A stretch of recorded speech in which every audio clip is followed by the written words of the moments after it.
My grandfather's funeral was supposed to be the end of a chapter.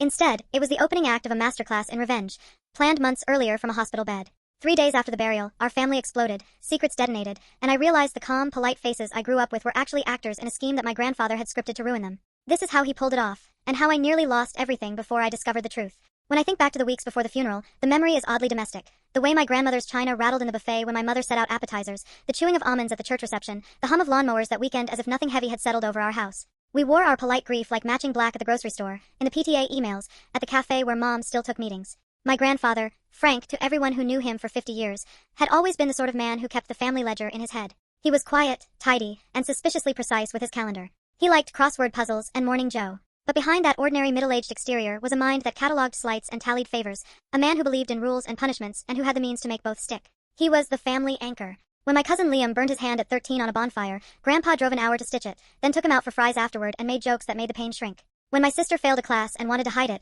Grandpa sat with her in the den until she plotted a recovery plan. He was steady in the small ways that add up to trust. Which is why it was so easy to assume that the week of his illness, when he was in hospice with an aggressive cancer diagnosis, everything was normal. People gathered at the hospital, someone always at his bedside, cards stacked in a bowl. The orbit of our family narrowed to that antiseptic room and an oxygen monitor that beeped like a metronome counting off the end of a slow movement. If you asked me then whether family drama could turn into a we *p*n, I would have blinked and said no. Family was the safe place. Family ate the leftovers first and took the children's side, even when it got awkward. Family had manners. My parents, Lena and Marcus, were the kind of people who hosted school fundraisers and knew everyone's birthdays. They were charming in the way that makes neighbors volunteer to water your plants. They made calls on your behalf, wrote notes for teacher conferences, and took guilt like an old, familiar coat, easy, worn, expected. And yet, there were little micro moments that, in hindsight, were like cracks in plaster. The way Mom smiled too brightly when someone praised her at church. The way Dad's checkbook always had a little imbalance he blamed on surprise expenses. The time my mother borrowed $500 for an emergency, which turned out to be a weekend trip with a friend. They were the kind of petty misalignments you look past when you love someone. During Grandpa's hospice stay, those misalignments softened into a ritual of assistance. Mom coordinated meals. Dad paid the cab fare for visiting siblings. They were indispensable, warm, and obviously distressed. Perfect mourners. I helped, too. I took my leave from work and drove the 2 hours every weekend to sit with him and read aloud from his old pulp detective novels. He liked the thin paper smell of those books. He liked my terrible accents when I read the dialogue. Those Saturdays were simple. Soup, crossword clues, hospital coffee that tasted like ash. On the second-to-last weekend before he died, Grandpa called me close. I remember the softness in his voice, the way a man who had been a bank teller for 40 years sounds when the register is finally quiet. "Evelyn," he said, pronouncing my name like it was an old coin. "If anything happens, be sensible. Keep the little ones safe." He meant his great-grandchildren in the years to come, but he also meant something tighter and secret. "Watch me," he seemed to say without saying it. A week later, he passed. The hospice nurse walked me out into the corridor in that cold, special silence everyone knows and does not speak of. At the funeral, the usual choreography unfurled, flowers traded like condolences, plates of food passed, the minister's words stepping carefully around the edges of our grief. Mom stood at the front of the receiving line with a tissue and that practiced tone you use at bereavements. People said she looked strong. The problem with rituals is that they let you believe things that are untrue. They reassure you that the world will proceed in ways you understand. For 3 days after the funeral, people told me the arrangements would be processed, the estate handled in probate, the boring procedural things. And then, 3 days exactly, I got the knock on my door I'd learned to dread. It was Mom and Dad. They arrived with a bouquet of orchids and talk of guardianship, their faces arranged to be disarming. "We've been thinking," Mom said, folding her hands like she was about to offer me tea. "Frank's trust. He left something for his descendants. We thought, together, we could steward it. For the baby. For you, Evelyn."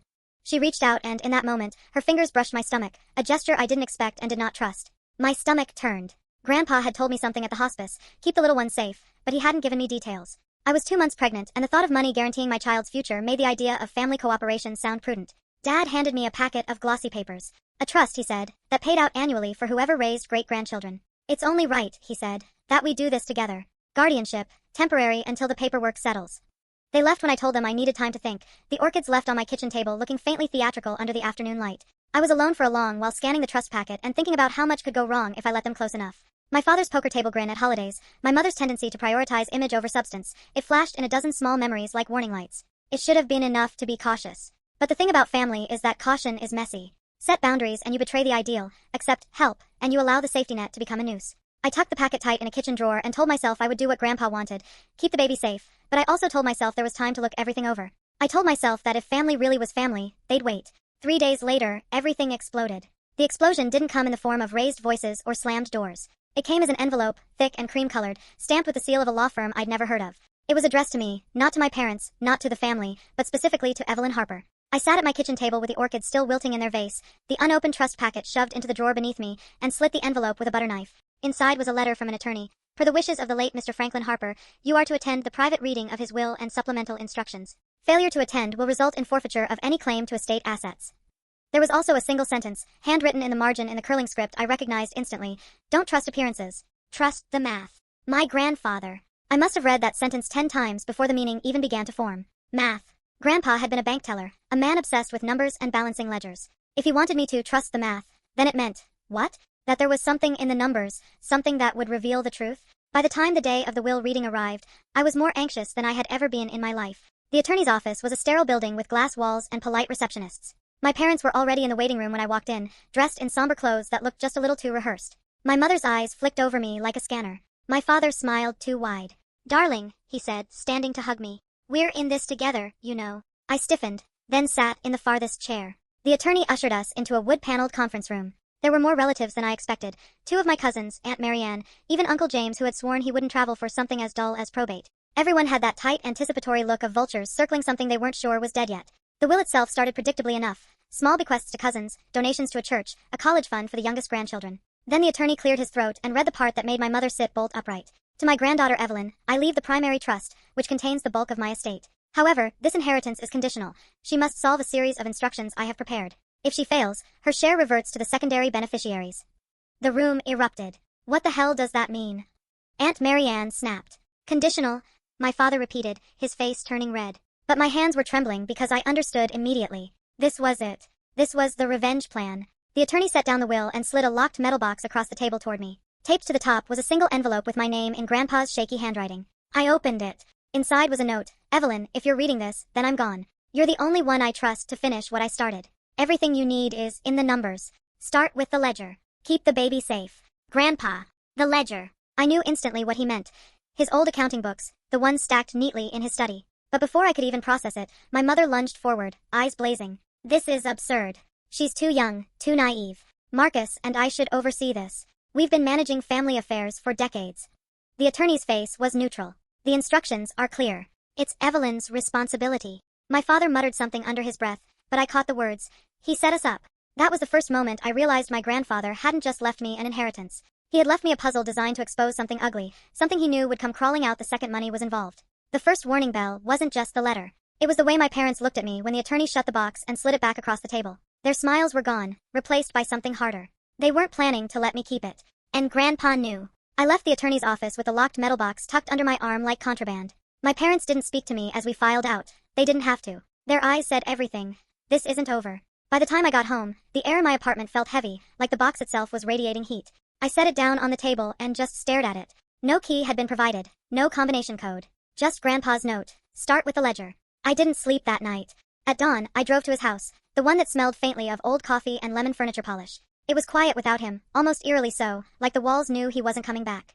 His study was exactly as he had left it. Shelves of worn detective novels, a desk neatly organized, and in the cabinet against the wall, a row of thick ledgers dating back decades. They weren't family mementos. They were accounting books, every expense he'd ever logged, right down to the cost of light bulbs. I pulled out the last one, labeled 2023, and opened it on his desk. The first half was what you'd expect. Utility bills, grocery receipts, insurance premiums. But halfway through, things changed.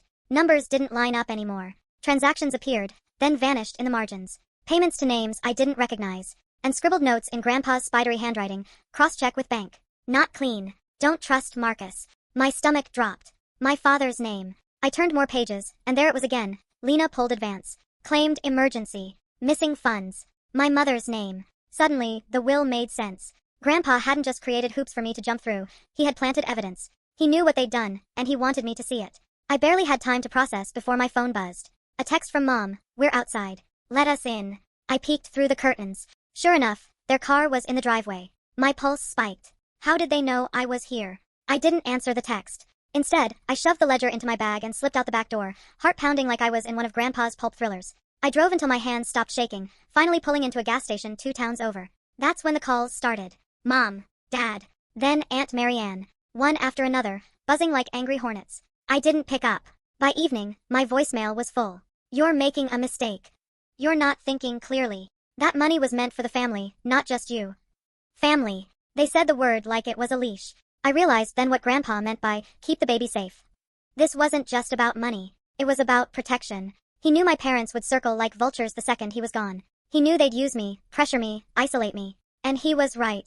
The isolation grew worse each day. Friends stopped texting back. My cousin Liam, who'd once sworn loyalty to me, sent a single message. Just hand it over. It's not worth the drama. Even my boss pulled me aside at work, murmuring that my parents had called, concerned about your stress levels.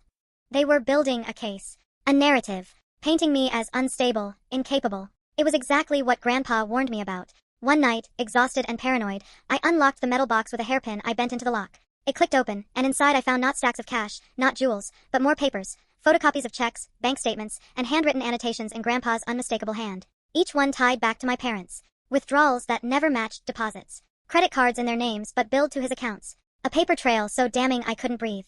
At the very bottom of the box was another note. If you've made it this far, you know the truth. But knowing isn't enough. The others must see it. Only then will you be free. I sat back, shaking. He hadn't just left me money. He had left me a mission. And the people I loved most were already turning into my enemies. By the time I pieced through every document in the metal box, dawn was creeping in through my blinds. My apartment looked like a conspiracy board, papers scattered across the floor, sticky notes marking key entries, circles around my parents' names in black ink. I was shaking, not from fatigue but from the scope of what I was seeing. This wasn't just a little, creative accounting. This was years of siphoning, tens of thousands pulled from Grandpa's accounts under the guise of family emergencies. Vacations disguised as medical bills. Designer handbags hidden under the category of transportation. My father's poker debt listed as consulting fees. And Grandpa hadn't just noticed. He had documented everything. At first, the enormity of it made me sick. But then I noticed something strange. Certain transactions had stars next to them, little notes in the margins like ask the board or see December 12th. That's when it hit me. These weren't random comments. They were instructions. I dug deeper and found, tucked into the bottom of the stack, a sealed envelope marked, to be opened at the memorial gathering. Inside was a flash drive. My breath caught. I plugged it into my laptop, half expecting nothing, half expecting a virus. Instead, a video file popped up. There was Grandpa, sitting upright in his hospice bed, wearing the cardigan I'd bought him for Christmas. His voice was gravelly but clear. If you're watching this, it means I'm gone, he began. And if my family is in the room, then good. You need to hear this together. My stomach clenched. He had planned it, planned to speak from beyond the grave. I've spent years watching the cracks grow in this family. Lies, theft, excuses. I let it slide, thinking maybe love would fix it. But love without accountability is just enabling. So, I built a different kind of legacy. One that tells the truth. He leaned forward in the video, eyes sharp despite the sickness that had hollowed him. Every dollar you took, Marcus. Every lie you told, Lena. Every cover-up you helped with, Marianne. It's all here. Evelyn has the records. And tonight, you're all going to see them. I froze. Tonight, I checked the envelope again. Beneath the flash drive was a printed invitation. Memorial dinner, Harper family only. Attendance mandatory. Evelyn, bring the box. It was scheduled for that evening at a local banquet hall. The deposit slip was paper-clipped to the invite, already prepaid by Grandpa months in advance. I sat back, stunned. He hadn't just left me the evidence. He had orchestrated the stage. He wanted everyone gathered, together, forced to face the truth in the one place they couldn't hide, a memorial meant to honor him. That's when the weight of it hit me. I wasn't just his heir. I was his executor of revenge. The rest of the day passed in a haze. My phone buzzed constantly, calls, texts, demands, but I ignored them. By evening, I drove to the banquet hall with the box in the passenger seat, my stomach churning. When I walked in, the family was already there. Long tables set with catered food, candles flickering. My parents sat at the center, my mother's smile brittle, my father's jaw tight. My cousins whispered in corners, their eyes darting to me. The attorney stood near the front, a laptop already connected to a projector. He looked at me and nodded slightly. You brought it. I set the box on the table. My hands trembled as I slid the flash drive across to him. The chatter died as the lights dimmed. The screen lit up with Grandpa's face. Gasps echoed around the room. He repeated the words I'd already heard, this time with the whole family watching. As he named names, people shifted uncomfortably. My mother's face drained of color. My father clenched his fists. Aunt Marianne muttered, "This is ridiculous," but her voice shook. And then, the documents began to flash across the screen, scanned copies of every check, every fraudulent transfer, every damning note. The room exploded. "This is a setup," my father roared. "He's manipulating us," my mother shouted, her voice cracking. But it didn't matter. The proof was there, undeniable. Cousins turned on uncles, siblings on parents. Years of whispered suspicion burst into open war. I sat frozen, watching the chaos, Grandpa's words ringing in my ears. Don't trust appearances. Trust the math. He had wanted this. He had wanted them exposed, stripped bare in front of each other. And now, it was happening. The banquet hall descended into a kind of madness. My Uncle James shouted over the projector, my cousin Liam demanded explanations, and my mother sat stiffly in her chair, lips pressed thin like a ruler's edge. But my father, he didn't crumble. He calculated. I saw it in the way his eyes flicked from the documents on the screen to me, then back again. When the presentation ended, silence hung heavy. The attorney cleared his throat and announced, "As per Mr. Harper's will, Evelyn is the sole executor of these instructions. The estate follows her discretion." It was like tossing gasoline on a fire. My father slammed his hand against the table. "This is absurd." He was senile. "You expect us to believe he orchestrated this circus while dying?"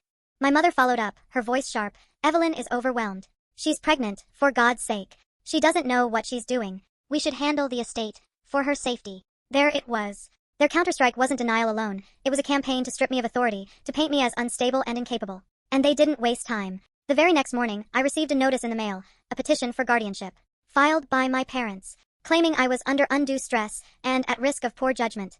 I stared at the papers, bile rising in my throat. They weren't even pretending anymore. They were trying to take it all back. Legally. I called the attorney in a panic. "Can they do this?" He sighed. "They can try. But your grandfather anticipated resistance. There's another envelope in the box. Bottom layer. Look again." My hands shook as I pulled the papers from the box, shuffling past the ledgers until I found it, a plain white envelope labeled contingency. Inside were notarized affidavits, signed statements from Grandpa's closest friends and even a doctor, attesting to his mental clarity when drafting the will. At the very end, a letter addressed to me, "Evelyn, if they fight, don't panic. Truth holds longer than lies. Use the affidavits. Use the math. They will try to isolate you. Don't let them. And remember, your strength is not for you alone. It's for the child you carry. Keep the little one safe." Tears blurred my vision. He had known. He had known exactly what they would try. I showed the affidavits to the attorney, who filed them with the court. Legally, my parents had little ground. But the fight wasn't just in court, it was psychological. The phone calls began. My mother's voice, dripping with honey. "Sweetheart, we didn't mean to upset you, we just think you're making mistakes." My father's tone, colder. "If you don't share that inheritance, you'll regret it." Even my cousin Liam, once loyal, texted, "They're saying you're unstable. Maybe just compromise before this gets ugly." Isolation pressed in like a vice. Friends kept their distance. Relatives turned their backs. I was painted as the greedy one, the unstable one, the traitor. But every night, when doubt gnawed at me, I'd reread Grandpa's letters. I'd see his scrawled reminders. Trust the math. Keep the baby safe. And I knew surrender wasn't an option. So I started building my own counterstrike. I scanned every document in the box, cataloged every discrepancy, and cross-referenced them with the ledgers. The trail was airtight. If my parents wanted war, I would fight it with the very wee *p* and Grandpa had left me, truth. But deep down, I feared the truth might not be enough. Because my parents didn't just want the money. They wanted control.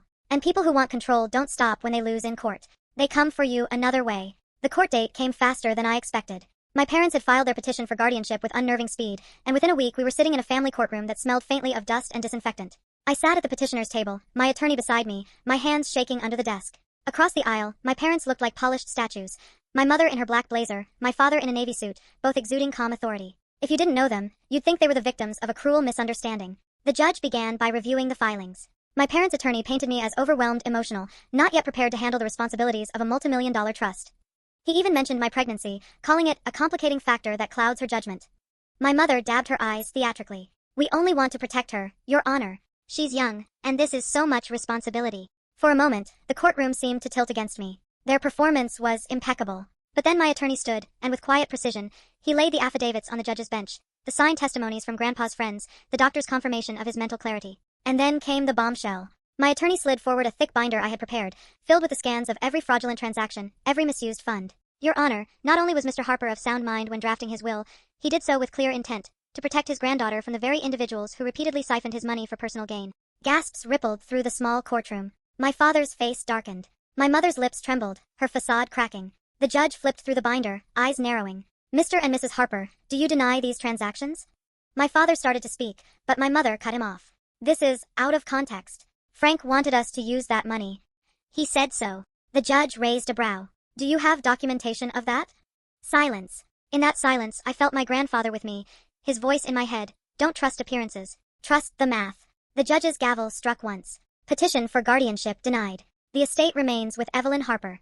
I exhaled so hard I nearly collapsed. Relief flooded me, but it was tinged with something sharper. Triumph. Grandpa's plan had worked. But it wasn't over. Outside the courthouse, my father cornered me in the parking lot. His voice was low, dangerous. "You think you've won? This isn't about money anymore. You've humiliated us. And people who humiliate us don't get away with it."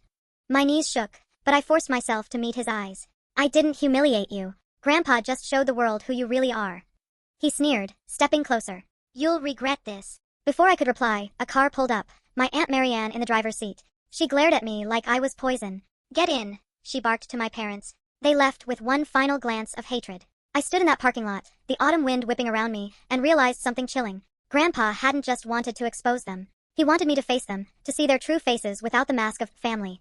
That was his final lesson. And as terrifying as it was, I knew I was ready. Because he had prepared me for this moment. In the weeks after the courtroom battle, the family fractured like glass under a hammer. Nobody wanted to be the one holding the shards, so everyone pointed fingers instead. Cousins stopped speaking to aunts, siblings blamed each other for picking sides, and what had once been a neatly staged facade of unity collapsed into dust. My parents kept their distance at first, licking their wounds. Then the letters started arriving. First, they were pitiful, pleas for understanding, long paragraphs about how hard life had been, how Grandpa never appreciated their sacrifices. Then they turned bitter, accusations of betrayal, suggestions that I had manipulated him, even hints that I had forced him to leave me the estate. I didn't answer any of them. Instead, I focused on what Grandpa had left me. Not the money, not the house, not the paperwork, but the words he had repeated again and again. Trust the math.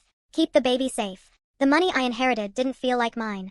It felt like a responsibility, one I poured carefully into practical things. A modest home of my own, medical care for the pregnancy, a savings account for the child's future. Every dollar was deliberate, a quiet rebellion against the waste and vanity that had defined so much of my parents' lives. The community, too, had taken note. The attorney released a statement clarifying the outcome of the probate case, and whispers spread fast in our small town. My parents weren't the respected PTA couple anymore. They were the people who had tried to rob their dying father blind. Invitations dried up. Old friends stopped calling. The social stage they'd spent decades polishing was suddenly empty. I'd like to say I felt triumphant, but mostly I felt sad.